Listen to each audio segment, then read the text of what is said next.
या देवी सर्वभूतेषु मां शक्तिरूपेण संस्थिता नमस्तस्यै नमस्तस्यै नमस्तस्यै नमो नमः। जय माता दी मित्रों, आज माघ गुप्त नवरात्रि का छठा दिन है और माघ गुप्त नवरात्रि के छठे दिन आज आप सभी सुनेंगे श्री दुर्गा सप्तशती पाठ अध्याय 11 की कथा। श्री दुर्गा सप्तशती पाठ को पूर्ण श्रद्धा और विश्वास के साथ सुनने से माँ दुर्गा की कृपा प्राप्त होती है और मनुष्य के जीवन में दुख और कष्टों का अंत होता है।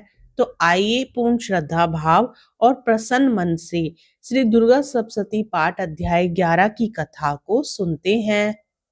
माता रानी आपकी हर मनोकामना को पूर्ण करे।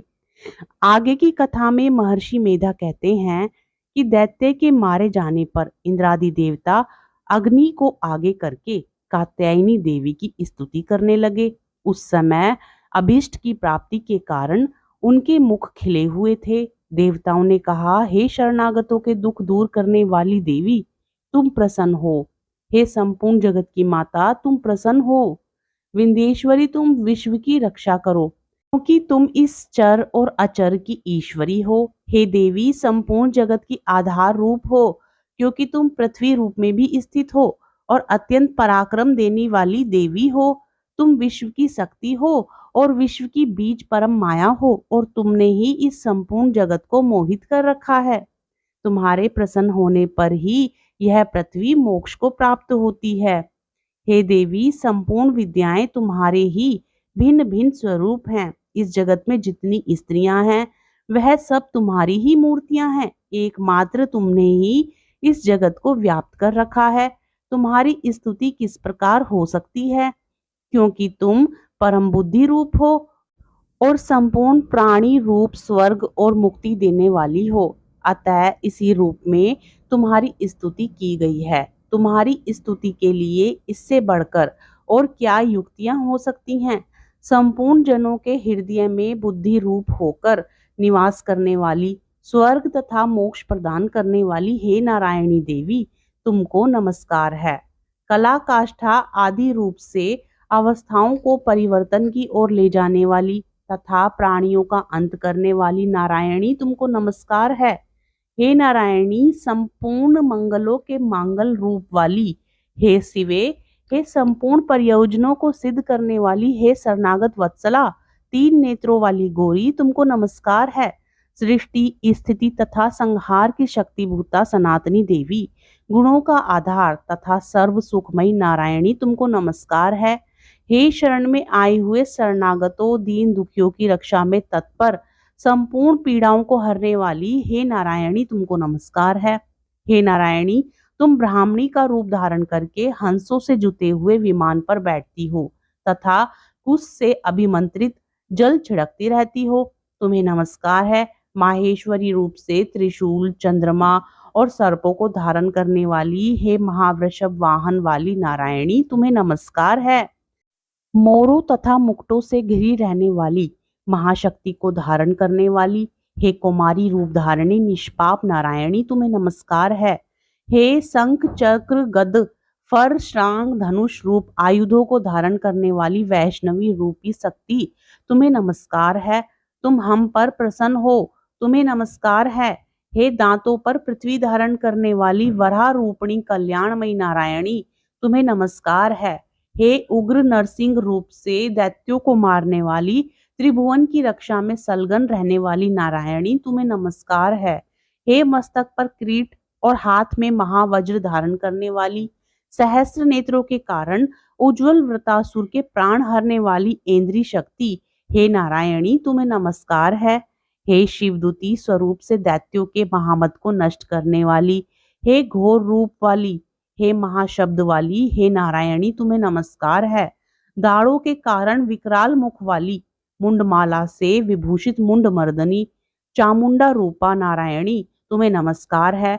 हे लक्ष्मी, लज्जा, महाविद्या, श्रद्धा, पुष्टि, स्वधा, ध्रुवा, महारात्रि तथा महाविद्या रूपा नारायणी, तुमको नमस्कार है।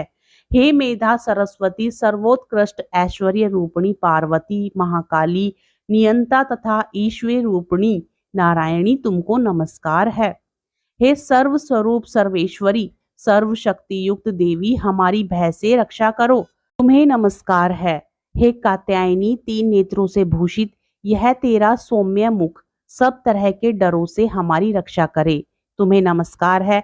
हे भद्रकाली, ज्वालाओं के समान भयंकर, अति उग्र एवं संपूर्ण असुरों को नष्ट करने वाला तुम्हारा त्रिशूल हमें भयों से बचावे। तुमको नमस्कार है।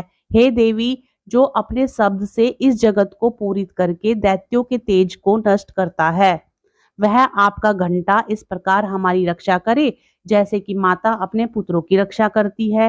हे चंडिके, असुरों के रक्त और चर्बी से चर्चित जो आपकी तलवार है, वह हमारा मंगल करे। हम तुमको नमस्कार करते हैं। हे देवी, तुम जब प्रसन्न होती हो तो संपूर्ण रोगों को नष्ट कर देती हो, और जब रुष्ट हो जाती हो तो संपूर्ण वांछित कामनाओं को नष्ट कर देती हो। और जो मनुष्य तुम्हारी शरण में जाते हैं उन पर कभी विपत्ति नहीं आती, बल्कि तुम्हारी शरण में गए हुए मनुष्य दूसरों को आश्रय देने योग्य हो जाते हैं। अनेक रूपों से बहुत प्रकार की मूर्तियों को धारण करके इन धर्मद्रोही असुरों का तुमने संहार किया है। वह तुम्हारे सिवा कौन कर सकता है। चतुर्दश विद्याएं, षष्ठ शास्त्र और चारों वेद तुम्हारे ही प्रकाश से प्रकाशित हैं, उनमें तुम्हारा ही वर्णन है। और जहाँ राक्षस विषैले सर्प शत्रुगण हैं, वहां और समुद्र के बीच में भी तुम साथ रहकर इस विश्व की रक्षा करती हो। हे विश्वेश्वरी, तुम विश्व का पालन करने वाली विश्व रूपा हो, इसलिए संपूर्ण जगत को धारण करती हो, इसलिए ब्रह्मा विष्णु महेश की भी वंदनीय हो। जो भक्ति पूर्वक तुमको नमस्कार करते हैं वे विश्व को आश्रय देने वाले बन जाते हैं। हे देवी, तुम प्रसन्न हो और असुरों को मारकर जिस प्रकार हमारी रक्षा की है, ऐसे ही हमारे शत्रुओं से सदा हमारी रक्षा करती रहो। संपूर्ण जगत के पाप नष्ट कर दो और पापों तथा उनके फल स्वरूप होने वाली महामारी आदि बड़े बड़े उपद्रवों को शीघ्र ही दूर कर दो। विश्व की पीड़ा को हरने वाली देवी, शरण में पड़े हुओं पर प्रसन्न हो। त्रिलोक निवासियों की पूजनीय परमेश्वरी, हम लोगों को वरदान दो। देवी ने कहा, हे देवताओं, मैं तुमको वर देने को तैयार हूँ। आपकी जैसी इच्छा हो वैसा वर मांग लो, मैं तुमको वर दूंगी। देवताओं ने कहा, हे सर्वेश्वरी, त्रिलोकी के निवासियों की समस्त पीड़ाओं को तुम इसी प्रकार हरती रहो और हमारे शत्रुओं को इसी प्रकार नष्ट करती रहो। देवी ने कहा, वेवस्वत मनवंतर के 28वें युग में दो और महाअसुर शुंभ और निशुंभ उत्पन्न होंगे। उस समय मैं नंदगोप के घर से, यशोदा के घर से उत्पन्न होकर विंध्याचल पर्वत पर शुंभ और निशुंभ का संहार करूंगी। फिर अत्यंत भयंकर रूप से पृथ्वी पर अवतीर्ण होकर मैं वे परिचित नामक दानवों का नाश करूंगी।